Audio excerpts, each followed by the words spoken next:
Olá, eu sou Cláudio Pinheiro, sou professor da UFRJ de Estudos Africanos e diretor da Fundação CEPES, uma fundação ligada à construção de capacidades intelectuais, de agendas intelectuais no sul global. Eu estou aqui hoje para apresentar um livro fantástico, A Teoria Sociológica para Além do Cânone, editado pela editora Funilaria de São Paulo e pela Fundação Lauro Campos e Marielle Franco. Eu queria falar um pouco sobre esse livro aqui para vocês. Pode parecer careta falar sobre um livro sobre teoria sociológica para uma plateia que talvez não esteja tão interessada em sociologia, mas eu acho que é um livro que vale a pena mesmo você se interessar, você querer conhecer, mesmo que você não queira saber de sociologia, mesmo que você não tenha nenhuma intimidade com teoria sociológica. Esse é um livro que é da hora para outros assuntos, ele realmente é interessante. Uma das preocupações de Vinita Simha e Farida Latas era o desafio de ensinar sociologia. O livro não começa a partir de um debate teórico. O livro começa a partir de um desafio, ensinar teoria. Ensinar teoria para pessoas que algumas queriam fazer sociologia, se tornar sociólogas e sociólogos, outros não. Outras pessoas estavam ali porque estudar sociologia era parte da sua formação básica e, portanto, estavam obrigados a estudar sociologia. Agora, pensa só, você está lá estudando sociologia e tendo que ler autores europeus que você nunca mais vai ouvir falar, nunca ouviu falar. É tipo estudar logaritmo. Para que você vai estudar logaritmo na sua escola? Você sempre se pega pensando sobre isso. A tarefa de Vinita Simha e Farida Latas era ensinar sobre sociologia clássica europeia, a princípio europeia, para pessoas que não estavam interessadas nesse assunto. Então, portanto, isso também se alinhava a uma coisa que eles tinham na cabeça, que é como ampliar o cânone da disciplina, ou seja, como ampliar esse núcleozinho pequenino, básico, clássico da sociologia, careta, fechado em autores homens e autores europeus. Como mostrar que o pensamento sobre sociologia, o pensamento sobre outras sociedades, também existiu em outras sociedades e que não foi só a Europa que inventou a ideia de que precisa pensar a sociedade. Portanto, esse livro surge de um problema prático, mostrar a diversidade da sociologia para a própria sociologia. Isso não é, assim, traçando um paralelo, uma coisa tão complicada, mas o desafio é difícil de realizar. É como se você for pensar em música. Isso aqui não é só a sociologia não é só uma canção única, não é só um estilo único, né? O que Vinita Simha e Farida Latas fizeram com a sociologia foi transformar o pensamento sociológico numa batalha. Então aqui não tem só os autores europeus, tem aqui autores da Turquia, da Tunísia, da Índia, das Filipinas. É tipo uma batalha de rap, é pensar as coisas em outros termos. Como autores e autores que eles lembram aqui e incluem nesse livro também não tem todos uma trajetória clássica, nem todo mundo estudou classicamente na universidade no mesmo tempo. As pessoas foram fazer outras coisas, foram trabalhar para sindicatos, foram trabalhar para associações de mulheres, foram trabalhar em diferentes lugares. Esse tipo de experiência de vida levantou a consciência crítica dessas autoras e desses autores para que a sociologia precisava ser uma coisa diferente. Não dava para ser careta, não dava para ser uma coisa só preocupada com uma sociedade nos moldes de uma sociedade europeia, até porque as Filipinas não eram Europa, a Índia não era Europa, a Turquia não era Europa, a Tunísia, claro que não era Europa. Então, era preciso pensar que teoria era também adequar aquilo que se pensava, a forma como se pensava, as regras do pensamento a outras sociedades. A autora e o autor que fizeram esse livro se chamam Farida Latas e Vinita Simha. Eles são de famílias transnacionais diasporizadas, ou seja, Farida Latas, a família dele é de origem do Iêmen, no Golfo Pérsico. E ela, Vinita Simha, é de origem indiana. Ela se mudou da Índia para Singapura aos 12 anos de idade. E a família dele está espalhada por toda aquela região que vai do Iêmen, à Indonésia, à Malásia, a Singapura. E tem várias conexões, vários pensadores, gente ligada à política, gente ligada à poesia, gente ligada à literatura. É muito interessante como a trajetória dessas famílias inspirou muito quem ele e ela se tornaram como intelectuais e os compromissos, vamos dizer assim, políticos desses dois autor e autora quando geram esse livro, A Teoria Sociológica para Além do Cânone. Vinita Simha e Farida Latas, eu não vou falar da idade deles, mas preciso dizer que eles são dos anos 60. dos anos 60, assim, quando uma parte grande dos países da Ásia e da África estavam se liberando de colonizações, de longas colonizações, né?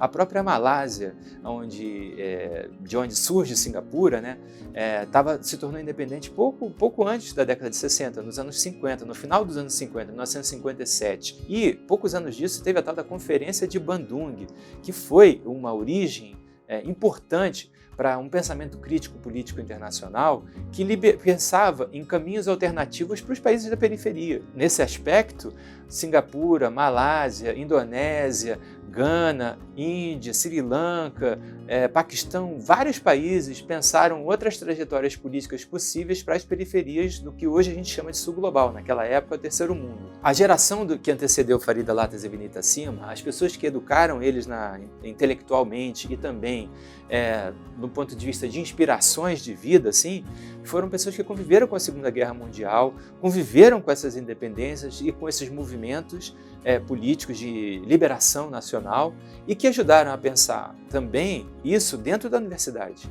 A própria sociologia mudou muito nesse momento. O pai de Farida Latas, que foi professor de Farida e foi professor de Vinita Sima, foi o fundador da Universidade Nacional de Singapura, onde depois eles viriam a trabalhar desde os anos 90, estão lá trabalhando nessa universidade, que é uma universidade bem importante nessa região, com muitas relações com Filipinas, com Indonésia, com Índia, com diversas partes dessa região da Ásia do Sudeste e do Sul, mas também com a Europa e com a América Latina e com a África. Vinita Sima e Farida Latas são produtos dessa sociedade com muita diversidade e ligadas em estudar sobre isso. Então, não só estão pensando isso para quando a gente vai refletir sobre a trajetória da sociologia como uma disciplina, né? A sociologia como um campo de pensamento sobre a sociedade, mas eles estão também pesquisando sobre religião, estão pesquisando sobre diáspora, estão pesquisando sobre como as pessoas praticam religiões à medida que se movem,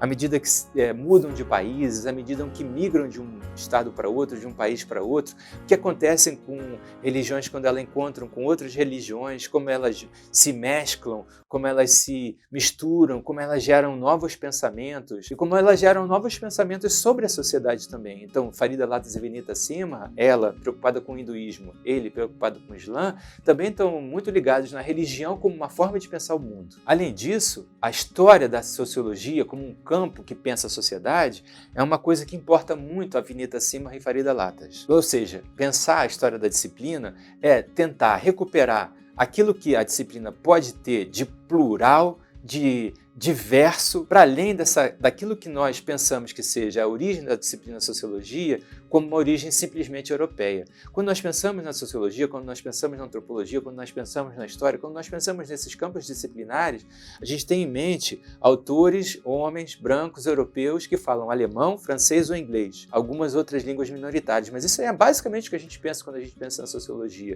O que Vinita Sima e Farida Latas fazem com esse livro, A Teoria Sociológica para Além do Cânone, é bagunçar essa ideia, é ampliar essa ideia e salvar a sociologia da sua própria caretice, no sentido assim que não precisa só pensar a Europa, a sociologia pode pensar mais amplamente e pode e deve incorporar outros nomes para ajudar com que a sociologia, como um projeto de pensar a sociedade, possa pensar múltiplas sociedades que não se alinham à Europa para nada, não se identificam com a Europa para nada.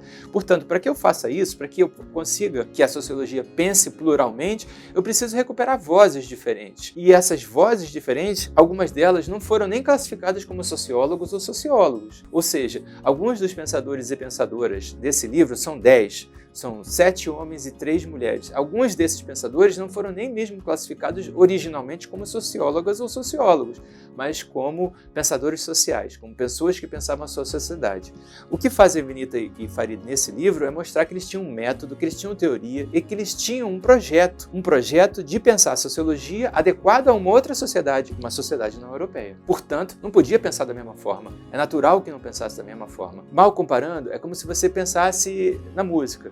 Ou seja, a música pode ser muito careta se você pensa ela a partir de uma única influência. Mas se você pensa que, mesmo, por exemplo, o rap precisa de batalhas, precisa da tensão, precisa da disputa para pensar democraticamente, a tensão, a disputa, a diferenças de projetos são importantes na sociedade, mas também são importantes na sociologia. Então, a teoria sociológica para além do Kahneman é uma batalha do rap. É quando vozes diferentes estão disputando explicações sobre diferentes sociedades e mostram que a sociologia é um projeto político, socialmente e sociologicamente orientado. Como é que eles chegaram nisso? Como é que Farida Latas e Vinita Simha chegaram nisso? Lendo Marx, Weber e Durkheim? Também. Mas não foi por aí que esse livro virou realidade.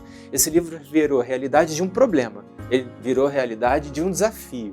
Eles tinham um problema para resolver. Como ensinar teoria sociológica clássica, ou seja, naquela altura, no começo dos anos 90, europeia fundamentalmente, alemã, francesa e britânica, ou em língua inglesa, como ensinar isso para uma plateia de pessoas na Ásia do Sudeste? Como ensinar isso para pessoas na Malásia e em Singapura? Como fazer pessoas entenderem a relevância disso? Para que eu preciso ler sobre, sei lá, Emile Durkheim, se eu moro aqui em Kuala Lumpur, na Malásia? O que isso me ajuda a entender a minha vida, a minha sociedade, como a minha família está organizada? Para que eu tenho que entender sobre isso?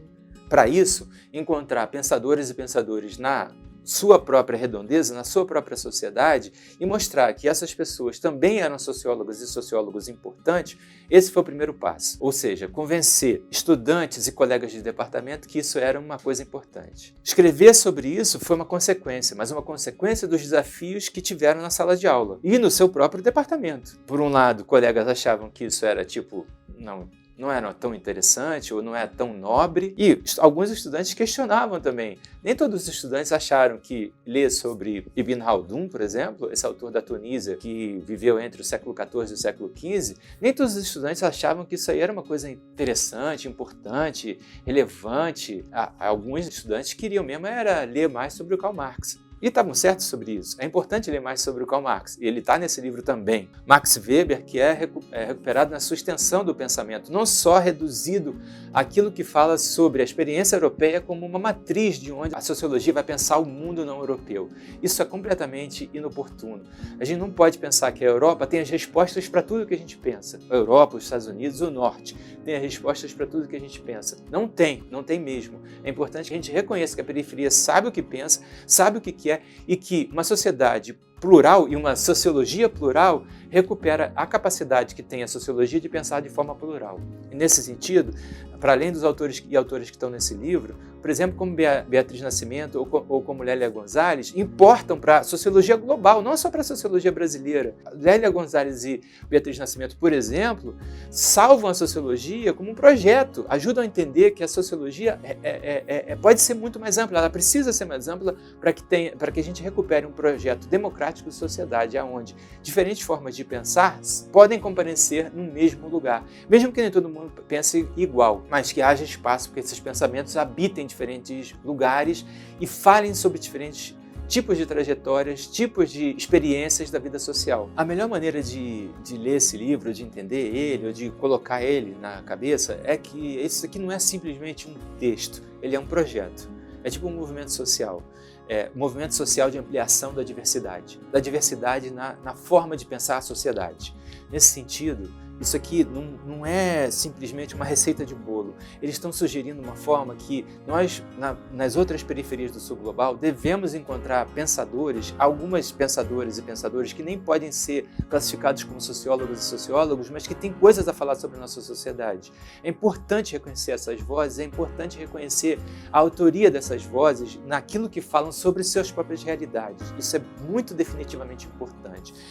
O que fazem Vinita Simha e Farida Latas nesse livro é recuperar 10 autoras e autores, 3 mulheres e 10 homens, que não só escrevem sobre sociologia, mas fazem um outro movimento. Eu vou ler só um pedacinho para vocês aqui. O meu argumento é que eles demonstram que alguns desses e dessas pensadores e pensadores conceberam a sociologia ou uma multiplicidade de sociologias enquanto projetos sociológicos politicamente engajados, e que se identifica com a própria trajetória de Farida Latas e Vinita Simha, ou seja, como ele e ela, Farid e Vinita, se posicionam nas ciências sociais. olhando para a sociologia como um projeto amplo que precisa reconhecer diversidade. Quando a gente apaga, e apagamento é uma coisa que acontece de forma ativa, isso não é por acaso que a gente esquece, isso é parte de uma forma de produzir o esquecimento sobre a variedade que a sociedade pode e precisa ter. Quando a gente apaga cânones, quando a gente apaga autoras e autores importantes do cânone da disciplina, a gente está perdendo muita coisa que não é só sociologia, a gente está perdendo a compreensão de que a sociedade precisa ser ampla e democrática. Dá muito trabalho uma sociedade ser democrática, mas é importante que ela seja assim.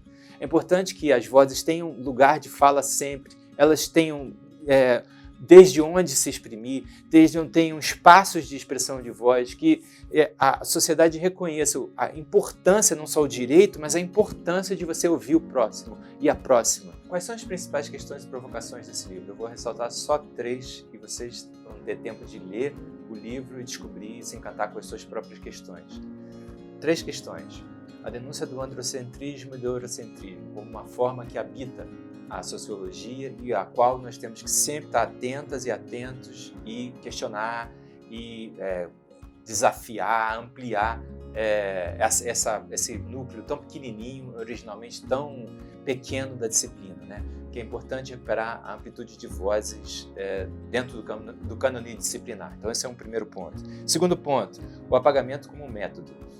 Não é por acaso que a gente desconhece, que a gente esquece, que a gente perdeu a relação com autoras e autores da periferia, sobretudo, que são importantes para o cânone disciplinar. Esse é o segundo ponto bem importante.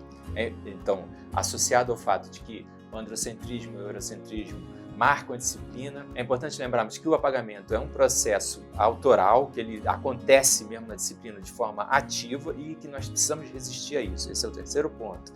É que há projetos alternativos, autônomos e de resistência na disciplina, que falam da sociologia a partir de outras histórias disciplinares e que recuperar essas outras histórias disciplinares fala sobre outras sociedades que não sejam só essa mesmice da Europa como um marco fundador da disciplina, mas que estrutura uma forma de pensar ampla, diversa e democrática. A disciplina, a sociologia, precisa recuperar sua capacidade de pensar democraticamente para ajudar a pensar sociedades de forma democrática também.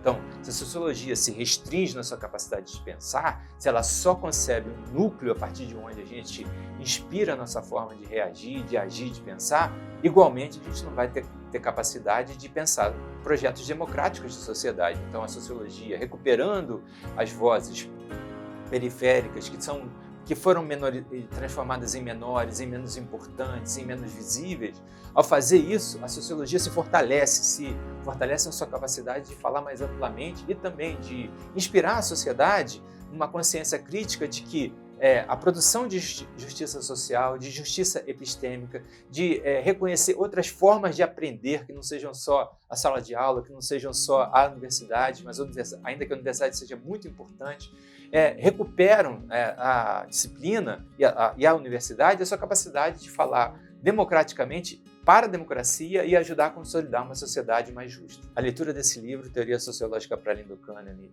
da editora Funilaria, em parceria com a Fundação Lauro Campos Marielle Franco, vale muito a pena. É bem importante, é um livro marco internacional e que agora está em língua portuguesa. Ele se alinha a pensadores latino-americanos e pensadoras latino-americanas. É parte de um movimento internacional importante, no qual a América Latina tem comparecido de forma autoral também. É um convite para que nós, todas e todas, integremos esse tipo de desafio. É realmente um mérito muito importante da editora e da Fundação terem se dedicado a esse tipo de desafio, traduzir e apresentar esse livro para o público brasileiro, de brasileiros e brasileiras. Boa leitura!